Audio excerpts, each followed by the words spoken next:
reflexão de hoje à tarde, uma palavra de encorajamento para o nosso coração, uma palavra que fala a respeito da boa mão do Senhor que nos conduz, mesmo quando nós enfrentamos situações difíceis, adversas, que tem a ver sobre alguns aspectos com as nossas decisões, às vezes com posicionamentos que tomamos e que não contribuem para a maior glória do Senhor, mas Ele nos ajuda, nos faz voltar ao seu bom caminho. Esse texto ele fala desse tipo de superação, de pessoas que infelizmente erraram, falharam, mas que receberam do Senhor graça, encorajamento, e eles conseguiram contornar, por meio da graça de Deus, uma situação difícil e voltaram a caminhar para a maior glória de Deus. Portanto, o tema para a nossa breve reflexão de hoje será: o Senhor é a esperança do seu povo, a maravilha de poder recomeçar. Amém? Salmo 126, a palavra do Senhor nos assevera assim: quando o Senhor restaurou a sorte de Sião, ficamos como quem sonha. Então, a nossa boca se encheu de riso e a nossa língua de júbilo. Então, entre as nações se dizia: grandes coisas o Senhor tem feito por eles. Com efeito, grandes coisas fez o Senhor por nós, por isso estamos alegres. Restaura, Senhor, a nossa sorte, como as torrentes no Negueb. Os que com lágrimas semeiam, com júbilo ceifarão. Quem sai andando e chorando enquanto semeia, voltará com júbilo, trazendo seus feixes. Amém? Que Deus proponha a sua palavra ao nosso coração. Vamos orar, meus irmãos, em nome de Jesus. Meu Deus, nós amamos o Senhor com toda a força do nosso coração, e é com muita alegria, ó Deus, que nós subimos à Tua casa para contemplarmos a Tua face e ouvirmos a Tua doce voz por meio da exposição pública da Tua palavra. Meu Deus, o Senhor, até melhor do que nós mesmos, sabe a forma com que nós chegamos até esse lugar.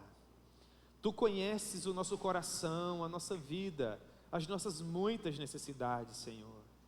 Então permita, meu Deus, que por meio da Tua boa mão, a Tua palavra atenda aos nossos anseios, não necessariamente falando conosco da maneira como nós desejamos que o Senhor fale, mas fala através da Tua soberania, Senhor.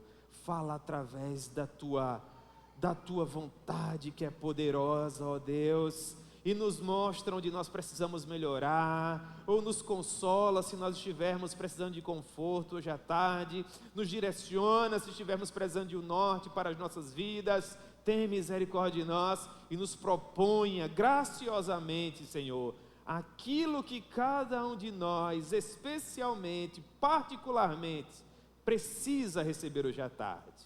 Faz isso por meio da Tua boa mão, faz isso por meio da Tua muita misericórdia, e permita que ao final dessa breve reflexão, meu Deus, nós tenhamos a certeza inafastável em nosso coração, de que foi mais uma vez a Tua voz preciosa que nós estivemos ouvindo nesse lugar. Meu Deus, é dessa maneira que nós oramos, e bem assim nós acreditamos, nós Te agradecemos, no nome precioso do Senhor Jesus. Amém. Pois bem, meus irmãos, nós estamos diante de um cântico de romagem. Dentro do saltério há um grupo de salmos que os peregrinos entoavam sempre que eles tinham que subir até Jerusalém por ocasião de um dos ajuntamentos solenes. Após a lei cerimonial mosaica, Moisés foi ordenado pelo Senhor a instituir um preceito em Israel, em que todos os anos, pelo menos uma vez por ano, as famílias precisavam subir até a cidade do grande rei para louvar o nome dele. Isso acontecia por ocasião da Páscoa, por ocasião do Pentecostes e, por fim, por ocasião da festa dos tabernáculos. Então, aqueles peregrinos subiam até Jerusalém e ali eles cumpriam seus votos, eles reafirmavam suas promessas, eles glorificavam o nome do Senhor. Haviam muitos desses irmãos que moravam nas regiões mais distantes de Israel. Eles ficavam a dias de viagem da grande capital da Judéia a cidade mais importante para a religiosidade do povo do Senhor naquela época. E para chegar a Jerusalém, muitas pessoas precisavam atravessar desertos de areias escaldantes, eles enfrentavam perigos nos vales, eles enfrentavam dificuldades para subir os aclives, aquelas montanhas que eram grandiosas. Haviam muitos salteadores, muitos ladrões naquela época, animais selvagens, víboras peçonhentas. De todos os lados, perigos se levantavam aos borbotões, e aquelas pessoas, junto com seus filhos, com seus bens mais preciosos, precisavam enfrentar tudo isso para louvar a Deus e para cumprir aquilo que Deus esperava deles. Até que, por fim, parte dessas pessoas, após terem caminhado por muito tempo, estando cansadas, esfaimadas, estioladas, em determinado momento da peregrinação, elas levantavam os olhos ao horizonte e divisavam aquela cadeia montanhosa que era tão cara aos seus corações, a cadeia montanhosa de Sião. E sob uma daquelas montanhas aprazíveis, eles conseguiam divisar, refulgindo ao sol, a cidade do grande rei, o cálice de tontear as nações, a nossa preciosa Jerusalém. E aquilo alegrava o coração dos peregrinos. Afinal de contas, eles diziam a uma: alegrei-me quando me disseram, vamos à casa do Senhor. Então eles cruzavam os portões da velha cidade, atravessavam aquelas muralhas, contemplavam aqueles prédios, e o principal de todos eles, o templo do Senhor, onde por trás do véu se encontrava o lugar santíssimo, e lá estava a arca da aliança, coberta pelo propiciatório de ouro, onde todos os anos, uma vez por ano, no dia da expiação, o sumo sacerdote entrava ali com o sangue do bode expiatório e rogava a Deus para que ele perdoasse todos os pecados do seu povo. Era um símbolo muito solene, era um momento muito importante para o Israel do Senhor.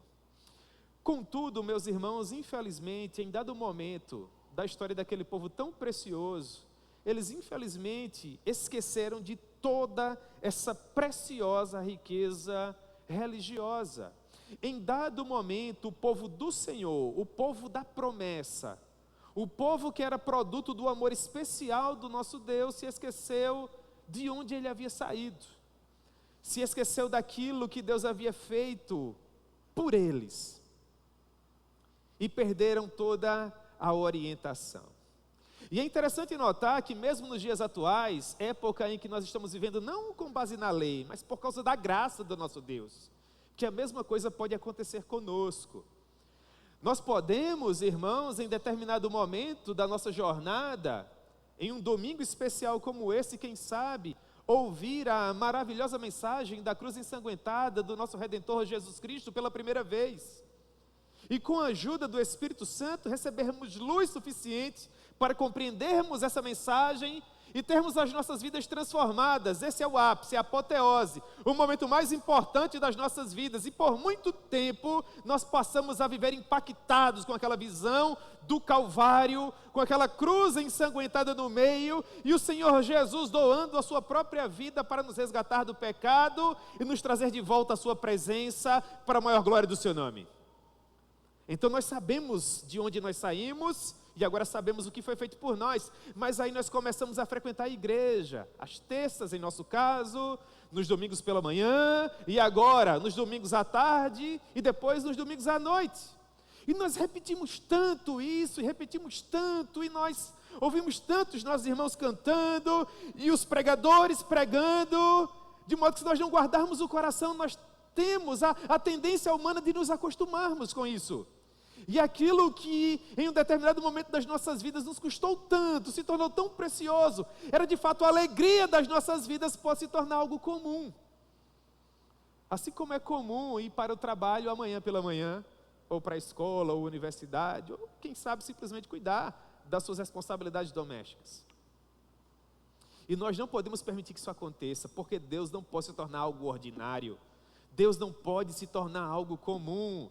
Se nós corrermos o risco de nos relacionarmos com o nosso Deus como se Ele fosse algo meramente ordinário, como se ele fosse mais alguma coisa que acontece conosco, que nós experimentamos, saboreamos, enquanto peregrinamos sobre a face da terra. Ele se encarregará, por meio da sua graça, de nos fazer lembrar que ele não é qualquer coisa, que ele é especial, que na verdade ele é o nosso bem mais precioso, o nosso relacionamento mais importante, aquele a quem nós devemos amar sobre todas as coisas, e tributar tudo aquilo que temos e tudo aquilo que somos.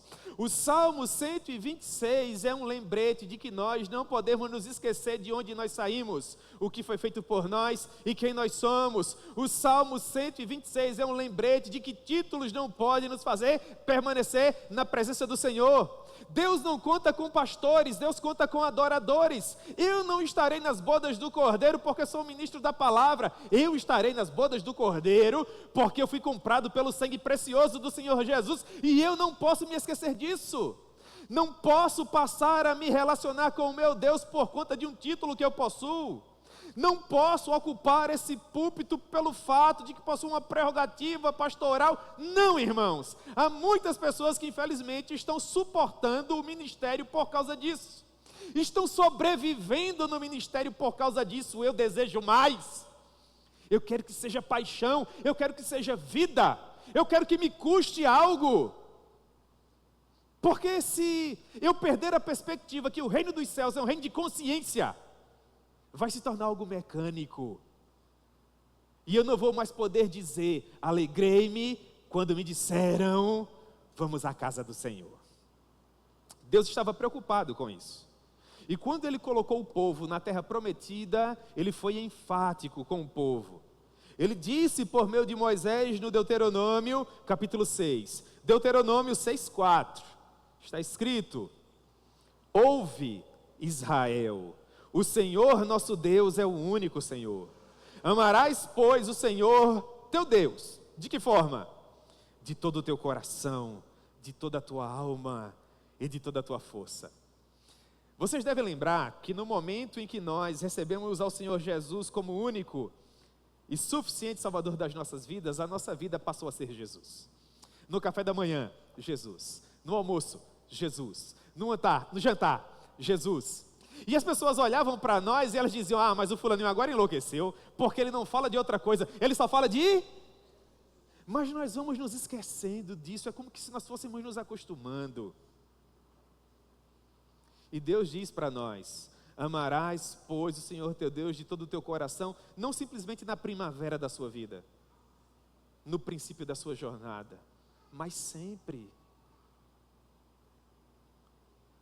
No verso 12 de Deuteronômio capítulo 6, ele nos faz uma advertência muito solene. Ele diz, Deuteronômio 6,12: guarda-te para que não esqueças o Senhor que te tirou do Egito, da casa da servidão. Hoje à tarde eu estou no lugar de honra, sob um púlpito com a Bíblia aberta diante de mim, pregando o evangelho das insondáveis riquezas do Senhor Jesus. Mas um dia essa não era a minha realidade. Um dia eu estava fabricando tijolos com pouca palha lá no Egito. E o meu Deus foi até lá e me retirou daquela escravidão. Colocou um hino de louvor nos meus lábios. Me escreveu uma nova história. E o que eu vivo hoje ao lado da minha família é um verdadeiro desfrute dessa graça. E eu não posso me esquecer disso, irmãos. Eu não estou aqui porque estudo, o pastor não me consegue a oportunidade para pregar porque eu tenho um vocabulário rebuscado, não é por conta do meu currículo elaborado que eu estou caminhando aqui com vocês, é tudo por meio da graça e nós não podemos esquecer disso. Eu não posso em determinado momento da minha vida olhar para os poucos livros em uma prateleira, ou então para um certificado que eu tenho empoeirado dentro de uma gaveta e achar que sou alguma coisa por causa disso, porque sem o meu Deus eu não sou absolutamente nada. Fora com todos os livros e certificados e pós-graduações e lugares de destaque e honra nos locais mais badalados da sociedade, sem a graça, tudo isso é vão. Porque por mais que você tenha o melhor vocabulário, tenha frequentado as melhores escolas e tido acesso aos melhores livros, por mais que você pregue nos maiores eventos, se Deus não lhe der aquilo que você precisa para implementar na terra os valores do reino dele, você não passará de um símbolo que retine.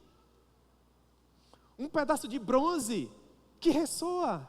Os cegos permanecerão cegos, os coxos permanecerão coxos, os presos permanecerão presos e nada de sobrenatural, que de fato é o que importa, acontecerá. Era algo do que esse povo estava vivendo.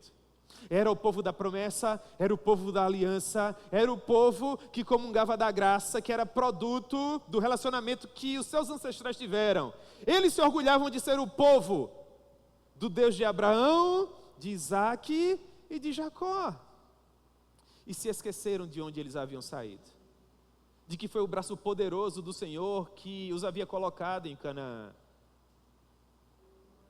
Passaram a se relacionar com outros deuses, se levantaram contra os profetas, faziam pouco caso dos preceitos estabelecidos pelo Senhor. E por meio da sua muita misericórdia, Deus, Ele foi criando mecanismos para tentar fazer com que o povo abrisse os olhos e voltasse à presença dEle. Mas infelizmente esse povo insistia em não se arrepender dos seus pecados e voltar para a presença do Senhor. Em determinado momento da sua história, esse povo que entrou em Canaã unido, agora se via dividido. Nós não tínhamos mais um reino, mas dois reinos.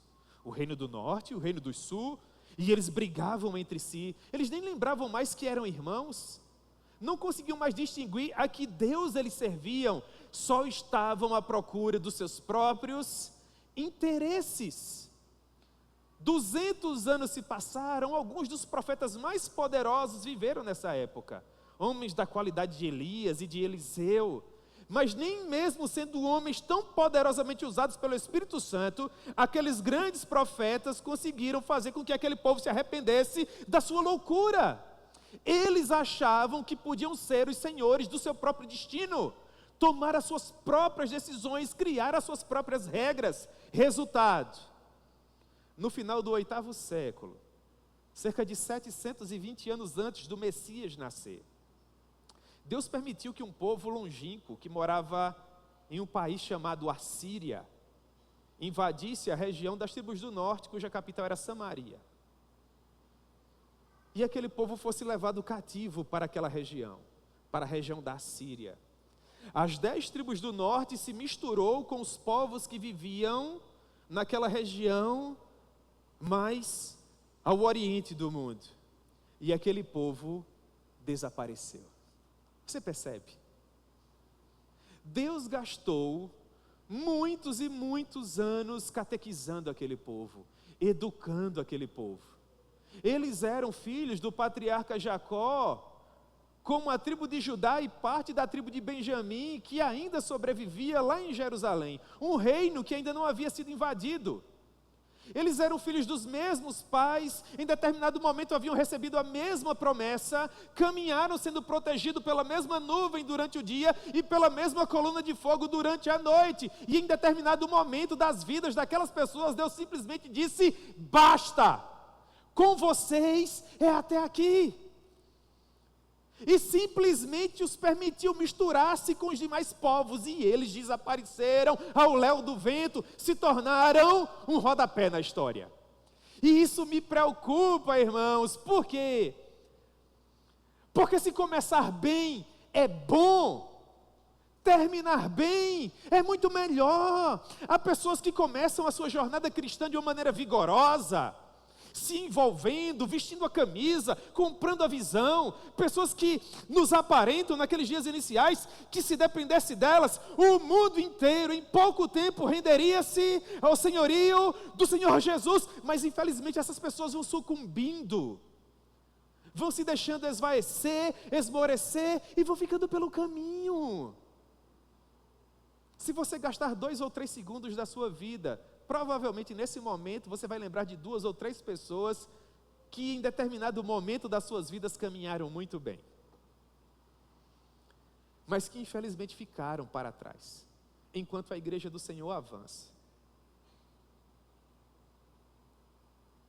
É como uma pessoa que está correndo uma maratona, 42 quilômetros. E aí você se esforça, e consegue vencer os 42 quilômetros. Você cruzou a linha de chegada e agora você está voltando para casa com a sua medalha ao peito, reluzindo ao sol, e você encontra um punhado de pessoas comemorando. Eu corri 5, o outro diz eu liderei 10, outro diz eu corri 13, outro diz eu corri 20, e a pergunta é suficiente? Não, não é. Quando você se inscreve para uma maratona, você não é chamado a correr 5, você não é chamado a correr 10, você não é chamado a correr 30, você é chamado a correr 42. Se você quer correr 5, se inscreva para 5. Se você quer correr 10, se inscreva para 10. Se você quer correr 30, se inscreva para 30. Se você quer ir para o céu, você deve lutar até chegar lá. Não vai servir de muita coisa dizer no final, eu quase consegui. Eu cheguei a ver as portas douradas da cidade celestial. Não vai ser suficiente. Deus sabia disso, mas o seu povo infelizmente não. Então Deus permite que 100 anos depois da invasão assíria, um outro povo, os babilônicos, viesse e visitasse o seu povo. Um povo que até então jamais havia conhecido derrota. Um povo que até então jamais tinha recebido invasores à sua porta. Um povo que sempre prevalecia no final, por mais que esse povo se encontrasse rebelde, por mais que Deus já tivesse levantado opositores em determinado momento. No frigir dos ovos, a graça de Deus sempre se manifestava. Deus sempre concedia livramento. Dessa vez não. Deus levanta os babilônicos. E os babilônicos invadem Jerusalém. Vocês podem ler isso em Abacuque, vocês podem ler isso no livro do profeta Jeremias e nas lamentações de Jeremias. Vocês podem ler isso no segundo livro das crônicas, mas sobretudo no segundo livro dos reis. A queda de Jerusalém, a destruição das muralhas, o incêndio das portas, a profanação do templo. E segundo os melhores historiadores, uma vez que Jerusalém havia sido invadida, final do 7º século antes de Cristo, cerca de 600 anos antes do Senhor Jesus nascer. Os príncipes, a herança aristocrática da linhagem de Davi, os sacerdotes por seus turnos, os levitas por seus grupos, depois os mais nobres, os mais ricos e até os comuns do povo, em fila indiana, acorrentados, seminus, marchando, envergonhados, para amargarem 70 anos de cativeiro na Babilônia. E é um salmo que retrata muito bem o sentimento que permeava o coração do povo quando eles chegavam à Babilônia. É o Salmo 137, que você conhece muito bem. O Salmo 137 diz assim: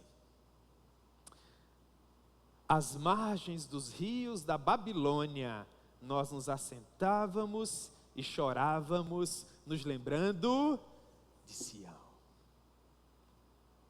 Deve ter sido um sentimento terrível, não é? Um povo que jamais havia conhecido derrota. Um povo que jamais havia enfrentado tamanha vergonha. Um povo que achava que Deus jamais permitiria que algo de tão ruim acontecesse dessa forma com eles. Agora se encontravam algemados, agrilhoados, em uma terra pagã, longínqua, longe do seu templo, destituídos da liderança dos seus reis, da boa mão espiritual dos seus sacerdotes, que não ouviam mais os cânticos preciosos dos levitas. E enquanto isso acontecia, os soldados babilônicos diziam: cantem uma daquelas canções que vocês cantavam lá no templo de Jerusalém. E as pessoas respondiam, verso 2 do Salmo 137, nos salgueiros que lá havia, nós pendurávamos as nossas harpas. Por quê?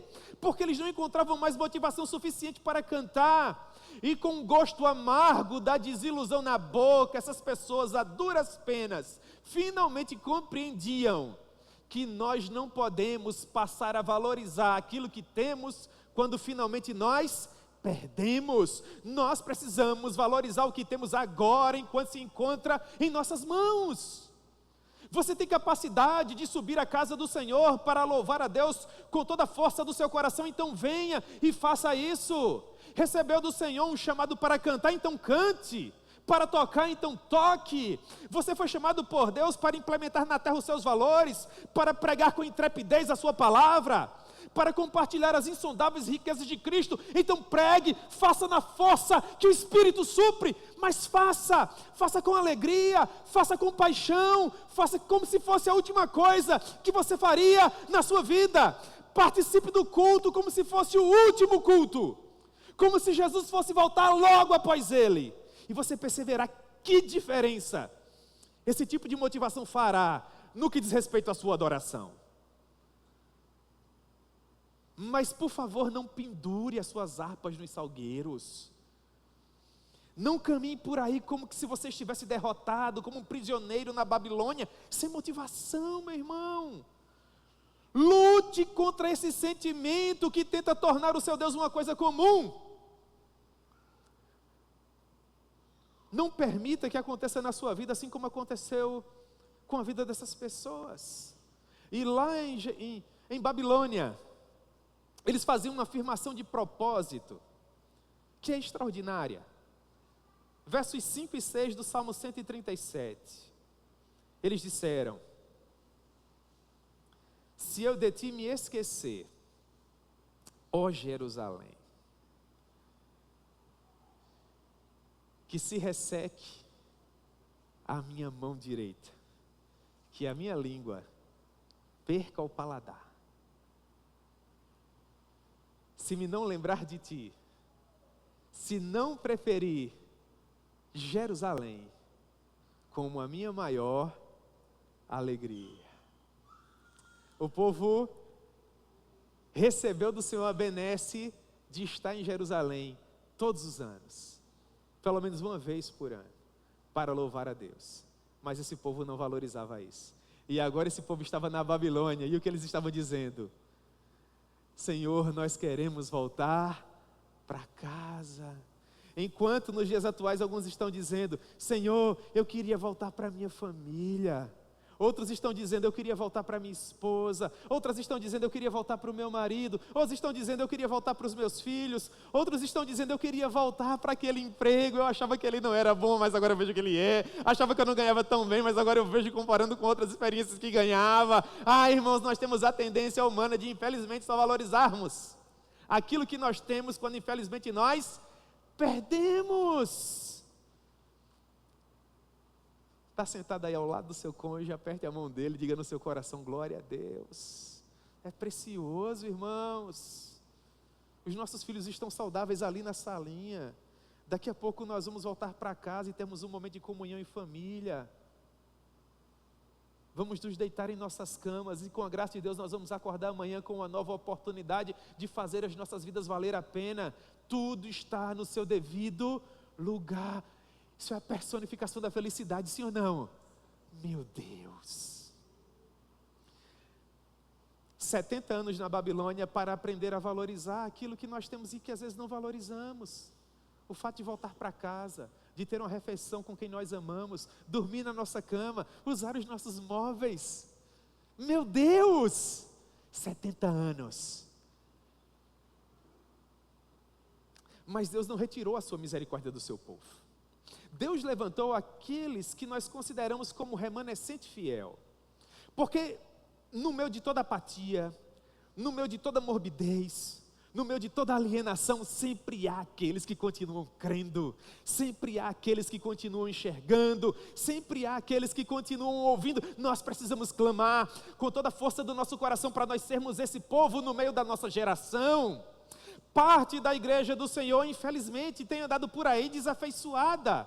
Nós olhamos para alguns arraiais evangélicos e nós precisamos nos concentrar muito para encontrar algum evangelho ali, no meio de um mundo tão descaracterizado,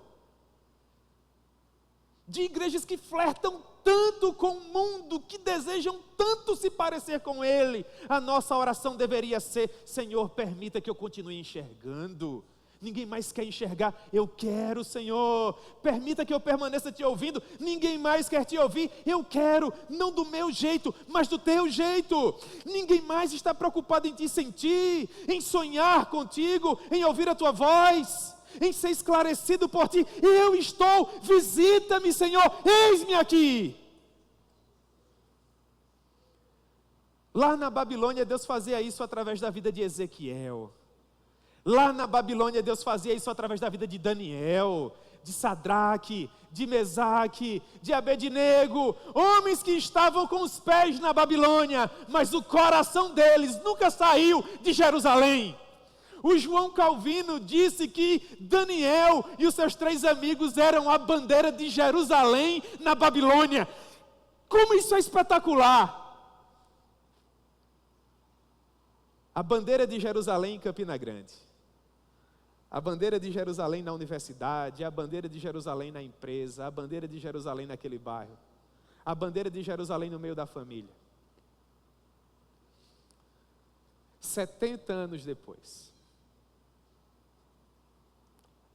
quando todos andavam desacreditados, quando todos achavam que aparentemente não daria mais, irmãos, Deus se lembrou do seu povo. E eu quero concluir a minha breve reflexão com vocês com essa palavra de ânimo, de encorajamento, de esperança.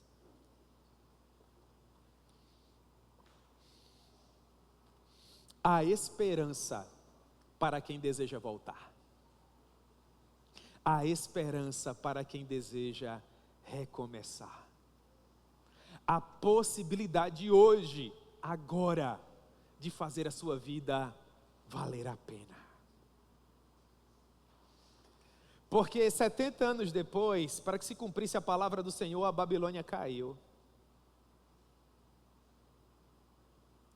Um outro reino passou a governar o mundo, os medos e persas. E uma profecia que havia sido entregue cerca de 200 anos antes de tudo isso acontecer se concretizou. Profecia do profeta Isaías, capítulo 44, 45, que dizia que um dia Deus levantaria um homem chamado Ciro, que faria toda a vontade do Senhor. E assim aconteceu. Uma vez no trono, Ciro permitiu que o povo do Senhor finalmente voltasse para casa. 70 anos depois.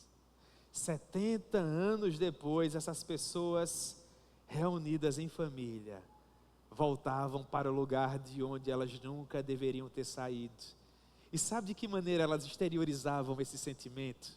Salmo 126, verso 1. Quando o Senhor restaurou a sorte de Sião, ficamos como quem sonha. Não pode ser. Eu fico imaginando o burburinho, porque não havia rádio, TV, internet. A informação passava boca a boca, quando muito uma carta era escrita. E através de mensageiros elas atravessavam o mundo, levando meses e meses. Mas aos poucos o burburinho ia tomando maiores proporções. E o povo do Senhor passava a ter conhecimento de que eles haviam recebido permissão para voltar. E eu fico me imaginando como uma daquelas pessoas vivendo numa terra inóspita, estrangeira, após 70 anos de intensa humilhação e perseguição, e agora os meus ouvidos ouviam que o meu Deus havia manifestado a sua graça e que eu podia voltar para casa para rever as pessoas que eu amava. Provavelmente eu teria dito com toda a força do meu coração: quando o Senhor restaurou a sorte da minha família, quando o Senhor me concedeu a oportunidade de viver uma nova história, quando o Senhor retirou o meu nome da lama, quando o Senhor me devolveu a minha dignidade, quando o Senhor me trouxe novamente o amor da esposa, quando o Senhor me concedeu o respeito dos meus filhos, quando o Senhor finalmente fez do meu lar um doce lar, eu me senti como quem sonha. Então a minha boca se encheu de riso e a minha língua de um novo cântico. Porque entre as nações se dizia: grandes coisas tem feito o Senhor por eles. À medida que o povo de Israel avançava pelo crescente fértil, retornando para Jerusalém, as nações vizinhas enxergavam tudo aquilo. O povo do Senhor marchando em direção a Jerusalém, para restaurar o templo, para restabelecer o turno dos sacerdotes, os grupos dos levitas, para voltar a louvar o nome do grande rei. E as pessoas ficavam maravilhadas, e elas se entreolhavam e diziam: mas como isso pode ser? Aquela cidade é ruína há 70 anos. Portas queimadas, muralhas destruídas, templo profanado. Não sabiam essas pessoas que ainda viriam Esdras, Neemias, Ageu, Zacarias, Malaquias, Deus trabalhando, levantando pessoas para nos abençoar, irmãos. Há aqueles que querem ver destruído, há aqueles que querem ver sucumbido, há aqueles que se alegram na ruína, mas há aqueles que Deus levanta para reconstruir. Há aqueles que querem ver as muralhas no chão, mas há Neemias. Há aqueles que querem ver a igreja fechada, mas há Esdras. Há aqueles que querem ver o povo desencorajado, mas há Ageu, mas há Zacarias, mas há Malaquias. Sempre haverão aqueles que personificam o remanescente fiel. E enquanto as pessoas se maravilhavam de tudo aquilo, grandes coisas tem feito o Senhor por eles. O povo do Senhor também se maravilhava e respondia. Verso 3, é verdade. Com efeito, grandes coisas tem feito o Senhor por nós. E qual é o resultado disso? Porção final. O que é que isso causa? E por isso nós estamos, não necessariamente pela casa em que vivemos, pelos veículos com os quais nos locomovemos, pelo currículo elaborado que construímos, pelas viagens internacionais que já fizemos. É essa a causa da nossa alegria? Tudo isso é importante, mas é acessório. Qual é a causa maior da nossa alegria? A causa maior da nossa alegria é olhar para os nossos relacionamentos entre marido e mulher, e olharmos para os nossos relacionamentos entre pais e filhos. E para alguns, com a graça de Deus, já é olhar para os relacionamentos entre filhos e netos. E por mais que você não tenha a reforma que você sempre sonhou, o carro dos seus sonhos, ou ainda que você ainda não tenha tirado uma foto ainda, lá na Torre Eiffel, você olha para isso que Deus tem feito na sua vida e você pode dizer: com efeito, grandes coisas tem feito o Senhor por nós, e por isso nós estamos alegres. Não é maravilhoso? Mas é maravilhoso. Essas pessoas estavam preocupadas em perder isso, e elas fizeram uma oração muito bonita, voltando para casa. Verso 4, elas disseram: restaura, Senhor, a nossa sorte, como as torrentes no Negueb. Essas pessoas, elas estavam vivendo ainda, infelizmente, espiritualmente falando, aquilo que foi visto pelo profeta Ezequiel. Ezequiel capítulo 37. Deus convida Ezequiel para sondar a vida espiritual do povo de Deus. E se você conhece bem o texto, quando o profeta Ezequiel foi levado pelo Senhor para contemplar a vida espiritual dos seus irmãos, Ezequiel associou o povo do Senhor a um grande vale de ossos secos. Um povo sem ânimo, um povo sem vida, um povo sem vigor, um povo sem paixão. Esse povo agora estava voltando para casa. Eles sabiam o preço que haviam pago pelo fato de viverem essa vida mórbida, vazia de vida, de significado. E para que aquilo não viesse novamente a acontecer, eles estavam dizendo no verso 4: restaura, Senhor, a nossa sorte. É como se, em outras palavras, eles estivessem dizendo: devolve-nos, ó Deus, a alegria da tua salvação, sustenta-nos com o espírito voluntário, enche-nos de poder no Espírito Santo, dá-nos da tua unção, Senhor, nos enche de ânimo, nos enche de vigor, assim como o Senhor faz com as torrentes do Negueb. O Negueb era um deserto, mas que muitas vezes era visitado por moções poderosas, chuvas caudalosas, e em um átimo de segundo, o deserto de areias escaldantes se tornava um verdadeiro manancial. De uma hora para outra, é o que esse povo está pedindo nas entrelinhas da oração: Senhor, nós estamos até vazios de Ti, estiolados, secos, rachados, mas o Senhor pode nos inundar com a tua graça. O Senhor pode nos encher da tua unção, do teu Espírito. Tu pode fazer o nosso cálice transbordar. Esse é o meu desejo hoje à noite. Essa é a minha oração. Se você puder voltar, meu irmão, volte.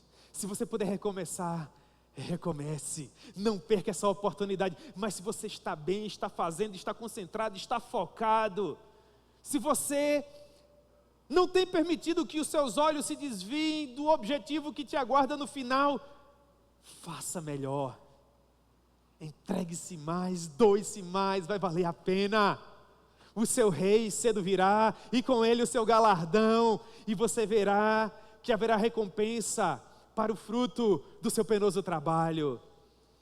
E você glorificará o Senhor, para a maior glória do nome dEle.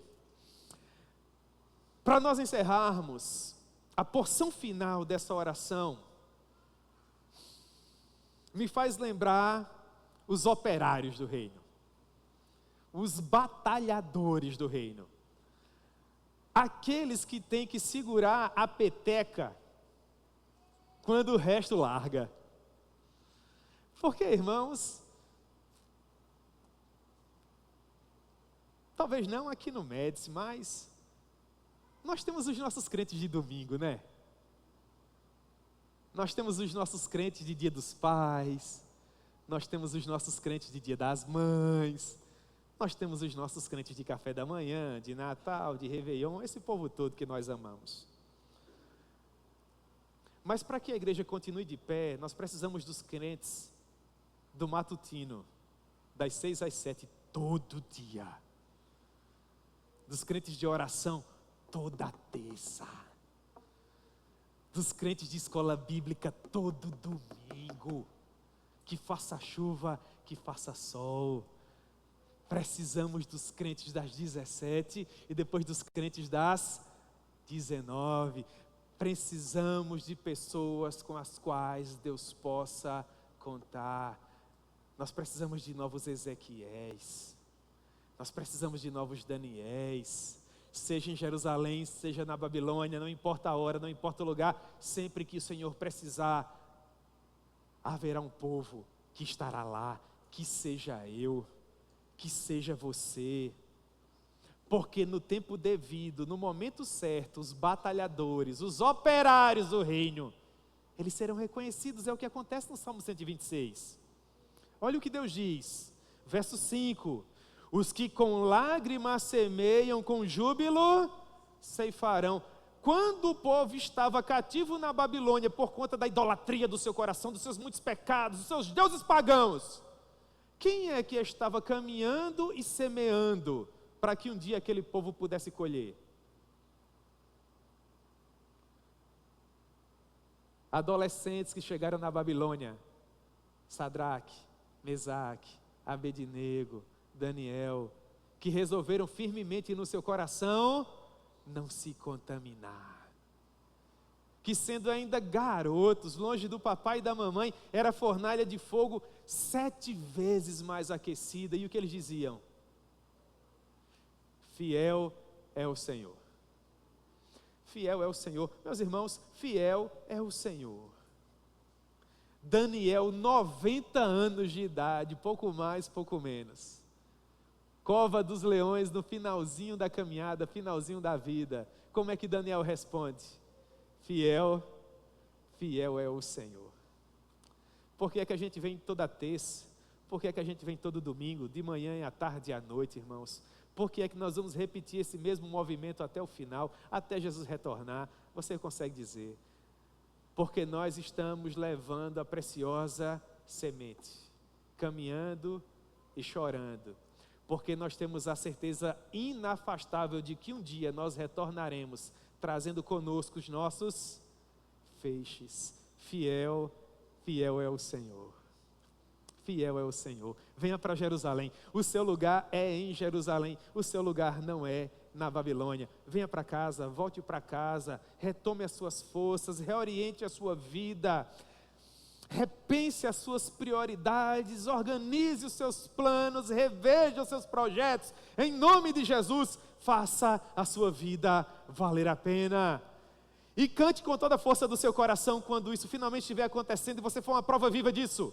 Diga: quando o Senhor restaurou a sorte de Sião, nós ficamos como quem sonha. Então a nossa boca se encheu de riso e a nossa língua de um novo cântico. Então entre as nações se dizia: os seus vizinhos dirão, os seus familiares dirão, os seus amigos do trabalho dirão, as pessoas que te conhecem dirão, é verdade, com efeito, grandes coisas tem feito o Senhor na família deles. Olha que casamento, olha que relacionamento, olha que filhos preciosos. E vocês dirão em resposta: é verdade, com efeito, grandes coisas tem feito o Senhor por nós. E por isso nós estamos alegres. Valeu a pena ter caminhado com a preciosa semente. Agora nós estamos colhendo com alegria os nossos feixes. Amém, irmãos? Que Deus aplique a sua palavra ao nosso coração. Vamos orar.